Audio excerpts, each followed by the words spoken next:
الإعلام العبري بقاله كام يوم نازل شحن والإحساس بنوع من التهديد عن الجيش المصري. عمال يتساءل، الجيش المصري بيثير القلق بتحركاته في سيناء وعلى الحدود المصرية، بيحشد آلاف من الجنود والدبابات، وفي تحركات غريبة، في تدريبات مستمرة بقالها أيام بتصير القلق والخوف في نفوس الإسرائيليين.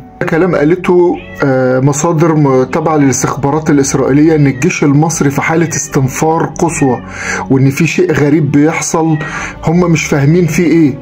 اللي هم مش فاهمينه إن الجيش المصري بيتدرب بقاله أكتر من كذا يوم في سيناء في تدريبات واستعدادات لهجوم أو صد هجوم لأي احتمال قد يحصل، لأن مصر رافضة تماما تهجير الفلسطينيين من غزة لسيناء.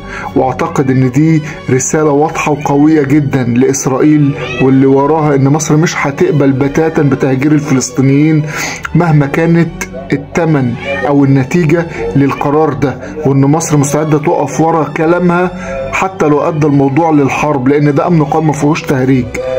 لان لو الفلسطينيين اتهجروا معناه خلاص القضيه الفلسطينيه اتصفت تماما واصبح ملهاش اي وجود خالص، ومصر واقفه ورا كلامها ومش هتسيب التهجير يحصل، والكلام اللي قاله ترامب مش هيتنفذ على الارض.